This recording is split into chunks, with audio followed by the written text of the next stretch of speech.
Nos últimos dias, eu estou focando muito no que está acontecendo na geopolítica regional, ou seja, aqui na América Latina. O que está acontecendo na Europa, ou seja, na geopolítica mundial é importante, mas nada impacta o Brasil como o que está acontecendo aqui na geopolítica, aqui na região das Américas, vamos dizer como um todo, principalmente a influência do Donald Trump, do Homem Laranja aqui no Brasil. E o quanto a influência de senadores e deputados republicanos estão interferindo também, né, na geopolítica regional aqui. Isso aqui é um exemplo, só para você entender. Dá uma olhada, o Rick Scott, ele é um senador norte-americano republicano. Ele deu uma declaração, sabe, confirmando as últimas falas do Marco Rubio. Ele escreveu o seguinte: olha, eu sou otimista de que em Cuba e na Venezuela nós vamos ter novos governos. O senador republicano, Rick Scott, ele se declarou otimista sobre a situação na América Latina, afetada por algumas ditaduras contrárias aos interesses dos Estados Unidos. Abre aspas. É um momento difícil, eu espero que a gente de Colômbia desperte e veja os últimos 3 anos que têm sido bons e que possam ver o que passou em um país vizinho como Chávez e Maduro. É um momento aterrorizante, né? Um de nossos maiores aliados se convertendo basicamente em alguém que odeia os Estados Unidos, comentou o Scott durante uma entrevista com Emmanuel Rincon para a TV pública, né? E aí ele comentou ainda que o Trump percebeu que há um desastre acontecendo aqui na América Latina e esse desastre preocupa toda a América Latina e ele vai fazer de tudo para que esse desastre não avance. Estamos falando dos governos de esquerda. Agora, precisa prestar atenção no seguinte, tá? Aqui nós tivemos o Milei. O Milei está sendo considerado o milagre econômico de 2025, ou seja, vai entrar para os livros de história. E aí, é óbvio, o cara pega um país destruído, arrasado, com índices de violência graves, e entrega um país ótimo, né? Ou seja, com índices maravilhosos. Você acha que isso não vai influenciar? E aí, a gente precisa observar o seguinte: nós teremos eleições na Bolívia, no Chile, no Equador. E tudo isso vai influenciar porque Trump quer que candidatos do Trump tenham a chance de concorrer por igual, como é o caso aqui do Brasil. Então eu vou explicar isso para vocês, o reflexo da Maria Elvira Salazar, que acabou de fazer um vídeo citando o Brasil, nós vamos entender tudo isso aqui, fechou? Então, hoje é dia 13, dia ruim, de agosto. Esse é o nosso segundo editorial do dia, o nosso editorial da hora do almoço. Seja muito bem-vindo, é um prazer e uma honra poder estar aqui com vocês e debater um pouquinho sobre o que acontece na política. E se você não é inscrito, inscreva-se no canal, isso ajuda, isso fortalece muito o canal. Dê essa força pra gente aí, tá bom? E vamos de matéria, vamos entender o que está acontecendo aqui na América Latina, beleza? Como eu disse para vocês, né, o Rick Scott fez uma publicação, né, uma entrevista, onde ele falou que sim, os Estados Unidos vão fazer de tudo para derrubar o governo, né, genocida da Venezuela. E aí, olha só, o Ivan Kleber trouxe uma publicação aqui. O Marco Rubio disse que temos que levar a sério, eles estão inundando o nosso país com veneno todos os dias e destruindo e acabando com vidas americanas. O Marco Rubio alertou que o regime narcoterrorista de Maduro deve ser confrontado, mais do que apenas com recompensa. Ou seja, não adianta eu só chegar ali e falar, eu estou dando 50 milhões. Não, tem que mandar militares. Isso foi o que se entendeu. Dá uma olhada no que diz o Ivan Kleber. O secretário de Estado americano Marco Rubio alertou que o regime narcoterrorista de Nicolás Maduro deve ser confrontado com mais do que apenas recompensas.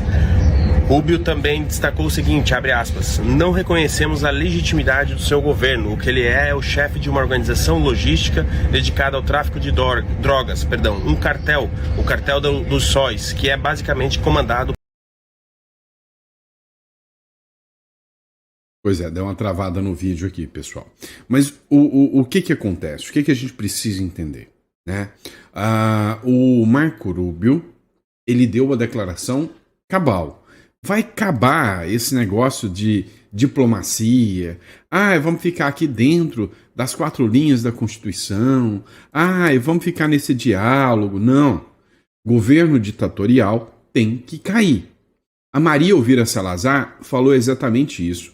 Um vídeo direcionado para a Colômbia em especial, sobre, né, o ex-presidente Uribe. Não é o Miguel Uribe que acabou de ser assassinado, tá? É o ex-presidente Uribe, tá? Olha só, ela fez esse vídeo aqui e nesse vídeo ela cita cabalmente, talvez um dos maiores inimigos da liberdade na visão hoje dos Estados Unidos. Olha só o que ela disse aqui. En Colombia se ha cometido una infamia en contra del presidente Álvaro Uribe. Ó, na Colômbia está acontecendo uma infâmia contra o presidente Álvaro Uribe. Ese es el mismo libreto que usa Fidel Castro y que ha usado Ele está seguindo o mesmo livro do Castro, Hugo Chávez en Venezuela. do Hugo Chávez na Venezuela. El presidente Petro no tiene ningún problema en enjuiciar a Uribe, pero defiende a capa y espada a figuras tan nefastas como Alexander de Morey en Brasil, que Mas ele não se importa em momento algum de defender figuras tão nefastas como Alexandre de Moraes no Brasil. censura redes sociales, encarcela a los opositores, pisotea Aí ela fala que o Alexandre de Moraes pratica censura, tira redes sociais, vai contra os opositores, los derechos civiles, no le da permiso a figuras políticas. e não tira direitos, não dá permissão a figuras políticas, né, de concorrer, citando aí, né, o avanço contra o próprio Bolsonaro. Desde el Congreso Federal estamos levantando la voz a favor de Uribe porque los colombianos decentes quieren la democracia y la libertad y esa gente está con él. O Congresso norte-americano está levantando a voz a favor do Álvaro Uribe, porque ele está sendo perseguido, né, igual o Bolsonaro, e que querem a voz da democracia e que o Álvaro Uribe possa concorrer. Tá, a Colômbia está desesperada porque o Petro é uma figura, né, guerrilheiro do Foro de São Paulo, tá? E aí, né, ele está desesperado porque com o Álvaro Uribe concorrendo, a vitória dele é certa. A esquerda está em total declínio lá na Colômbia. El hombre, Uribe, que rescató al país del terrorismo, que enfrentó a la guerrilla, que trajo seguridad de vuelta a Colombia. O Álvaro Uribe, ele enfrentou a guerrilha, ele enfrentou a insegurança, né? Ou seja, ele resgatou a Colômbia. El hombre a que ahora lo están tratando de pisotear. Pero ¿saben qué? El bien siempre gana. Eles estão perseguindo, porque eles sabem bem que ele sempre vai ganhar. Por eso Uribe al final va a ganar, porque tiene un pueblo completo con él. Porque él le trajo a ese pueblo prosperidad, le trajo economía y le trajo libertad. Então, o Uribe, ele no final vai ganhar, porque ele trouxe para o povo prosperidade e liberdade. Lo que no ha hecho Petro. O que não há agora com o Petro. Ou seja, vocês podem começar a perceber, né, que há um avanço por parte do governo norte-americano e o Congresso norte-americano está muito focado aqui na América Latina. Tá? Ou seja, ele não está querendo mais esses governos de esquerda aqui, até porque eles sabem que o grande inimigo dos Estados Unidos, hoje, comercial, e também o grande inimigo bélico, militar, que influencia aqui os Estados Unidos, o comércio norte-americano, chama-se China. E todos esses países, Maduro, o Petro, o Lula, são figuras totalmente submissas, vassalas ao governo chinês. E aí, adivinha, né? Olha só quem está lá com o Petro, né? Petro oficialmente, né, tá com a Colômbia dentro da... Isso aqui é a publicação do site do governo colombiano, né? Falando que a partir de agora, né, está nos BRICS. E adivinha quem tá lá, né?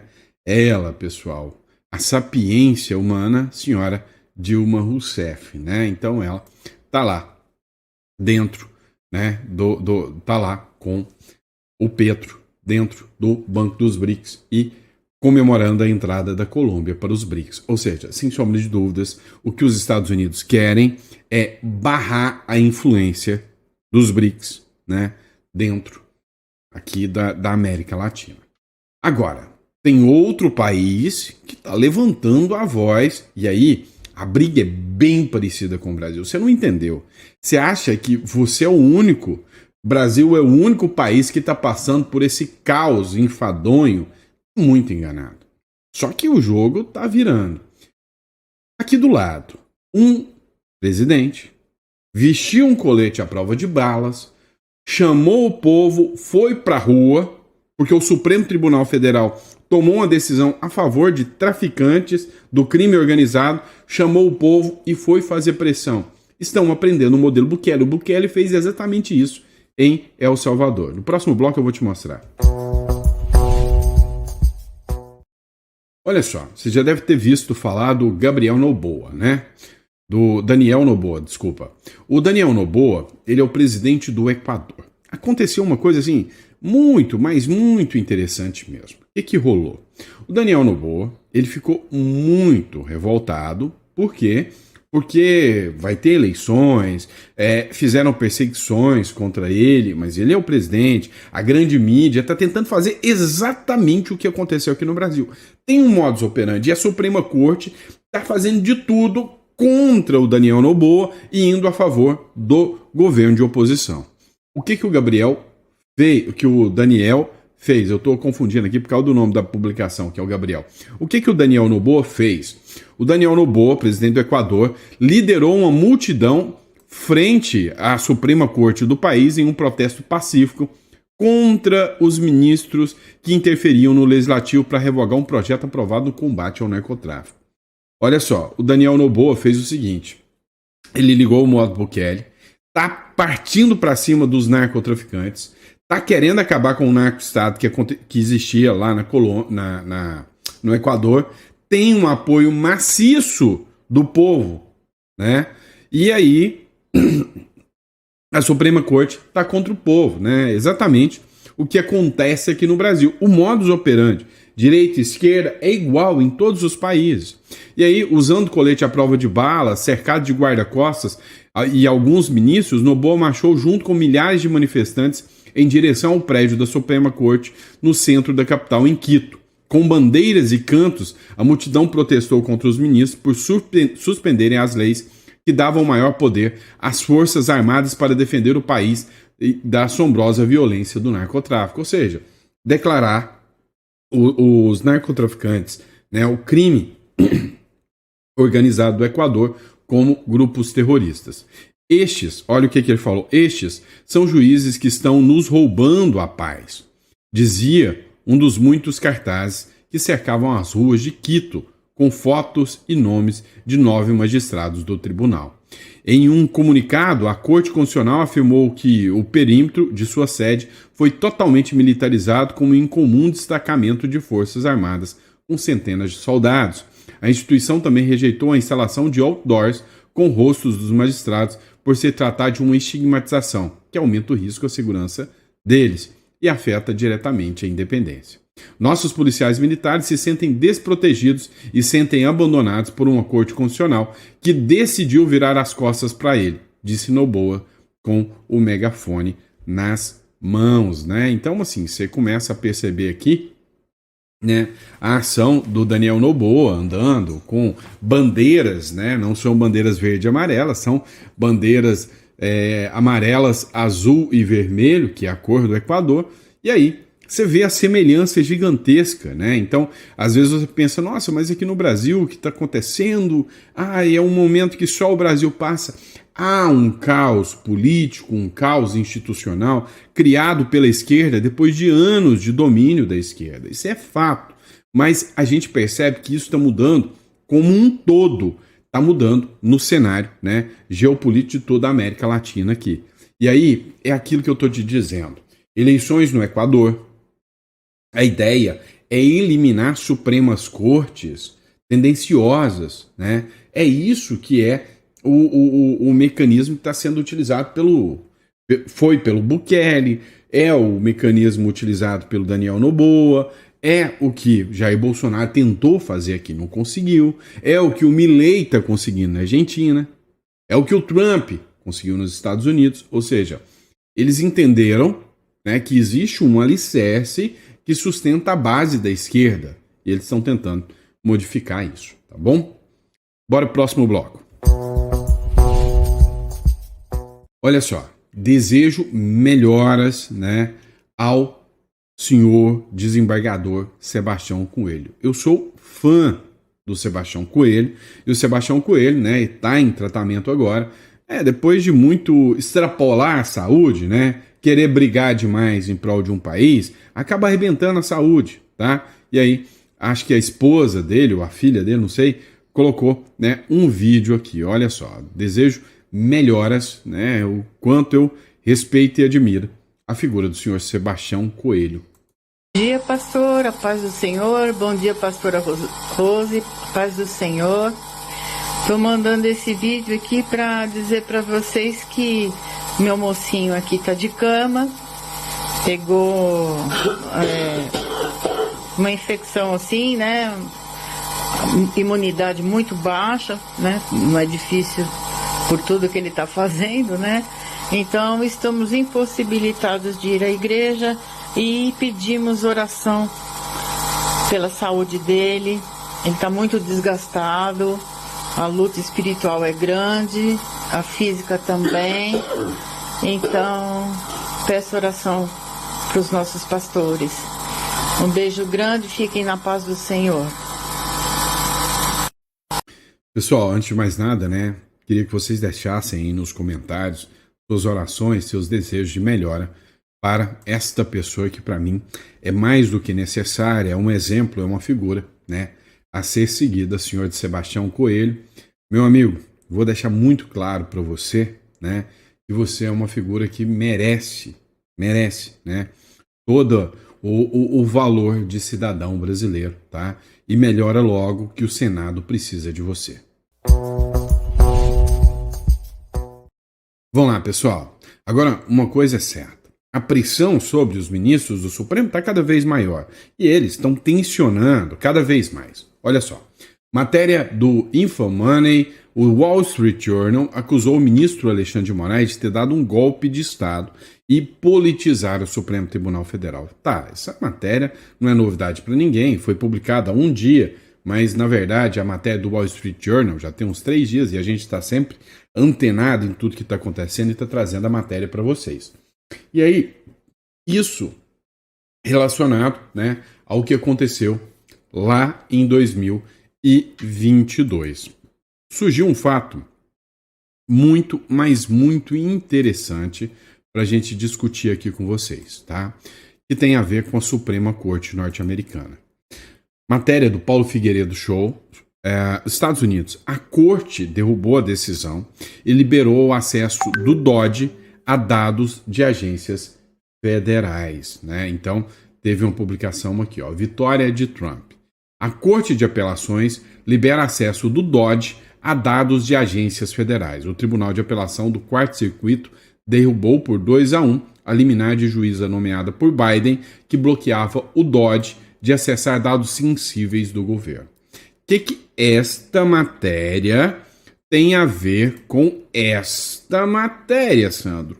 Não entendi nada. Calma que eu te explico.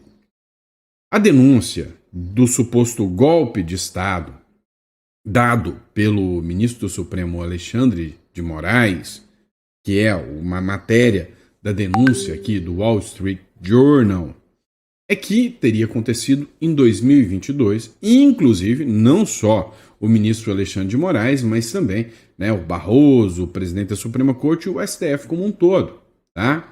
Através da aplicação da USAID. O que é a USAID? É uma instituição que existia lá nos Estados Unidos e o argumento é que ela ajudaria países subdesenvolvidos em questões humanitárias, econômicas, né? Por isso o nome, o USAID, ou seja, cuidados, né? Ajuda humanitária dos Estados Unidos. Só que o dinheiro estava sendo destinado para influenciar, para justificar o dinheiro do pagador de impostos, para que a esquerda ganhasse em outros países. E aí tinha toda uma articulação, inclusive no Brasil. O Barroso assumiu em alguns momentos, né, que teria reuniões com o USAID, e aí o Elon Musk assumiu, né, a diretoria do DOJ. O que seria o DOJ? Uma agência criada pelo Donald Trump, que foi dada ao Elon Musk, para que ele pudesse investigar tudo dessa agência e para onde eles mandaram dinheiro e para quais países teve essa influência para que a direita caísse e a esquerda voltasse ao poder. E aí o Mike Pence, que é ex-funcionário da USAID, né, ex-secretário do Donald Trump, falou, olha, o Brasil, se não fosse a influência dos Estados Unidos e da USAID, o Brasil ainda teria Bolsonaro como presidente. E agora a Suprema Corte tinha dado uma liminar falando que o Dodge não poderia investigar para onde o dinheiro tinha ido. E agora isso caiu, ou seja, todos os relatórios do Dodge, todo mundo que recebeu o dinheiro está começando a ser exposto. Inclusive, o Mike Pence participou de uma audiência lá na Câmara dos Deputados, há poucos dias atrás, onde ele começou a liberar já nomes de sites, nomes de figuras, todas essas poderão ser alvos de sanções dos Estados Unidos. Mas será que isso fez com que o Supremo Tribunal Federal tivesse algum recuo? Não, lê do engano, pelo contrário. Querem avançar. E você vai entender o porquê. A ideia é que esta semana o julgamento do Bolsonaro chegue à reta final para setembro, selar de vez a prisão de Bolsonaro. Bolsonaro já está preso de forma domiciliar preventiva. Uma figura que sequer existe no Código Penal brasileiro. Não existe a prisão preventiva domiciliar. Isso é uma invenção da cabeça de juízes. Tá? Agora, olha, a defesa final de Bolsonaro põe contagem regressiva ao julgamento com o STF sob pressão. O processo do STF sobre a trama golpista dá nessa quarta-feira seu último passo antes do julgamento do ex-presidente Bolsonaro e outros 7 réus, acusados de liberar uma tentativa de golpe tabajara, né? As defesas têm até o fim do dia para entregar as alegações finais, um procedimento em que os denunciados reúnem todas as informações que foram levadas ao processo para defender as suas inocências. Teatro. Todo mundo sabe que o Bolsonaro já está condenado desde o dia, né, que ele assumiu a presidência em 2018. Ele já estava condenado, só não se sabia como, né? Tinha uma figura muito admirada pela esquerda, acho que é o Stalin que falava, dei-me o nome que eu te dou o crime. É bem assim, nesse nível. Então o Bolsonaro já está condenado. Só que eles querem condenar o Bolsonaro agora, em setembro. Só que tem uma expectativa de que o ministro Luiz Fux possa fazer vista e segurar o processo, jogando isso para 2026, né? Para um pouco até segurar a corda. Alguns acham que isso é benéfico, outros acham que não. Se o Fux fizer isso, não está ajudando. Não, só vai dar mais chance para os ministros pousarem ainda de democratas. E que se eles já condenam o Bolsonaro logo agora, eles já vão pôr digital lá. E aí, magnífico para todo mundo, né? Só que é o seguinte, ao que tudo indica, eles vão ainda além. Veja essa matéria da Andresa Matais que diz o seguinte: sobre pressão, os Supremos falam em retaliar bancos americanos e a Amazon. Você entendeu o que está acontecendo? Não vão recuar com o processo do Bolsonaro, pelo contrário, avançaram contra o processo, no processo do Bolsonaro. Tiveram uma reunião com bancos, ouviram um belo de um não dos bancos. Os bancos falaram, olha, nem que eu quisesse fazer Pix, nem nada disso, eu não consigo burlar o sistema norte-americano, porque são eles que controlam o sistema bancário. Então vocês vão ser sancionados pela Magnitsky, sim. Eu não posso burlar esse sistema. E aí, como resposta, o que eles fazem? Querem partir para cima dos bancos americanos, e aí é que o Brasil vai ficar isolado mesmo, meu amigo. Ameaças constantes da família Bolsonaro a ministros do Supremo esgotaram a paciência na corte. Olha o que dizem. Até ministros mais contidos dizem que não é possível todos os dias a família Bolsonaro ou algum porta-voz de Donald Trump mandar recados para amedrontá-los. Nas palavras do ministro, é preciso dar um basta nessa enfatização coletiva pela qual você faz o que eu quero ou eu vou te punir. Uma das alternativas é usar a reciprocidade. Então, até parece que essa frase poderia ser usada para o Supremo Tribunal Federal, né? Ou você faz o que eu quero ou eu vou te punir, né? Se bancos brasileiros foram punidos pela Magnitsky, as instituições estrangeiras que operam no Brasil serão punidas da mesma forma. Se vale dedo no olho e pisada de elefante para um lado, então vale para o outro, disse um ministro do Supremo Tribunal Federal à coluna. Meu amigo, presta atenção. Se você tem o seu dinheiro aqui em contas bancárias aqui no Brasil, você não tem noção do estrago que pode acontecer com o Brasil se o sistema, né, colapsar e literalmente entrar, né, fora do sistema global, né, fora do sistema, né, de moeda norte-americana. Nós vamos colapsar. E aí o pior de tudo é que, sabe, parece que os ministros não entendem que as críticas estão furando a bolha. Os Estados Unidos, só para que você tenha uma certa noção, tá? Os Estados Unidos são pioneiros no discurso sobre direitos humanos, né? Foi quem teve uma pressão muito grande para assinar a Convenção Interamericana dos Direitos Humanos. E aí, o objetivo da Magnitsky era para mostrar para o mundo abusos do Supremo Tribunal Federal. Não era só puni-los, era para mostrar para o mundo, olha, nós somos defensores da liberdade e dos direitos humanos. E estamos punindo porque sabemos que ali tem violações. Dá uma olhada nisso aqui. Ex-premier de Portugal, de esquerda, left people total, critica a prisão de Bolsonaro e a atuação do Alexandre de Moraes. O ex-primeiro-ministro de Portugal, José Sócrates, afirmou ao UOL que a prisão de Jair Bolsonaro é precipitada e que o ministro Alexandre de Moraes está agindo de forma inquisitorial. Ao UOL, José Sócrates disse que a crise entre Brasil e Estados Unidos é a oportunidade para o Brasil se consolidar como uma potência, né? Ou seja, se ele souber negociar, ele vai se dar bem. Liderar o sul global e influenciar a Europa.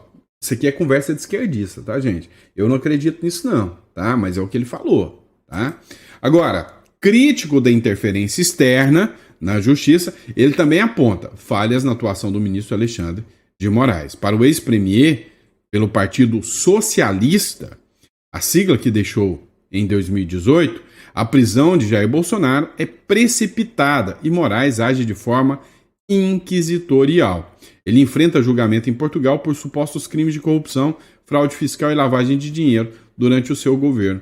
Acusações que nega, né? Foi muito crítico de Bolsonaro, achei o governo dele horrível, mas acho um erro a esquerda ficar satisfeita com a prisão. Essa beligerância de política brasileira não é boa, tá? Da política brasileira não é boa, ou seja, o objetivo da Magnitsky era mostrar para a direita do mundo e para a esquerda do mundo que o Brasil não é mais uma democracia. E a fala desse ex-premier socialista escancara tudo isso. A bolha furou de tal forma que até aqui dentro, dá uma olhada. Esse aqui é o Demetrio Magnoli, lá da Globo News. Ele falou o seguinte, ó, o relatório dos Estados Unidos é uma desgraça, né? Falou que os Estados Unidos é malvadão porque não podia estar superando, né, as fronteiras. Mas há problemas, sim, sobre a liberdade de expressão ligados ao STF. Ou seja, segundo o Demetrio Magnoli, o ministro Alexandre de Moraes está, sim, violando, né, preceitos básicos da liberdade de expressão, né? Ele falou, dito isso, né, que o problema é muito sério. É tão sério que não houve, pelo menos, né, vozes democráticas defendendo o Brasil, né? E aí ele não está falando nem do bolsonarismo, ele está falando, sinceramente, de que nem a esquerdinha que ele gosta saiu em defesa do Moraes. Quase ninguém, né? Só os mais radicais, anti-Bolsonaro. E aí, os jornalistas de plantão que antes queriam a cabeça do Bolsonaro, hoje já sabem, não é narrativa mais de bolsonarista. É realidade. E a realidade é dura, é séria. O Bolsonaro é um perseguido. Olha o que diz aqui, né? O Mário Sabino. Depois de todo o poder que lhe foi dado, o ministro Moraes faz o que quer e quando quer. Não há controle sobre o Moraes na parte do STF. Olha o que ele diz aqui. O STF não tem um controle sobre Alexandre de Moraes, né? Depois de todo o poder que lhe foi dado, o ministro faz o que quer, né? E quando quer. Eu pessoalmente acho que essa coisa dele ter decretado a prisão domiciliar sem avisar, sem conversar e tudo mais, mostra uma disposição individual, né, de ir adiante ignorando os receios dos demais ministros, né, que, como já havia sido dito aqui, eles estão com medo dessa lei Magnitsky, né, quer dizer, ela pode alcançá-los, se bem que aparentemente o governo Donald Trump vai restringir a lei ao ministro e possivelmente a familiares dele, né, como a mulher que é advogada. Então, assim, a leitura que eu faço é essa, quer dizer, e que é meio óbvia, na minha opinião, porque não há controle sobre o ministro Alexandre de Moraes da parte do STF. Como também não há controle da parte do Senado, temos aí um ministro descontrolado, digamos assim, né? Vocês ouviram direito? Seria o Mário Sabino, né? Falando em impeachment do Alexandre de Moraes porque ele está descontrolado. O jogo tá complicado, né? Mas é isso, pessoal. Espero que vocês tenham gostado do nosso editorial. Sempre um prazer e uma honra estar aqui com vocês. Recado rápido, pessoal. Olha só. Tá tudo muito tenso, né? No Brasil, no mundo. E hoje a gente sabe que apostar em pautas, né? Que, para mim, já são validadas e seguras é muito melhor, né? Na boa, quem você acha que tem mais chance de crescer? O governo norte-americano com o governo de esquerda ou o Brasil aqui com o Lula? Então, você quer deixar o seu dinheiro em real? É sério? Então, o que você poderia fazer? Uma opção é ter uma conta em dólar em uma outra jurisdição. E eu não estou falando de Nômade, Wise, onde você utiliza o seu CPF. Eu estou falando que você pode simplesmente, né, mudar uma residência, ter uma residência legal lá no Uruguai, que é a mais barata, a mais rápida, e cá entre nós, nos últimos 30 anos, a economia, a situação jurídica mais estável de toda a América. Então, vale a pena. E se isso é interessante para você, você vai clicar aqui na descrição. Vai marcar uma reunião com o nosso escritório e nós vamos estar aqui com todo o prazer do mundo para poder te atender. Tá bom? Vejo vocês no próximo editorial.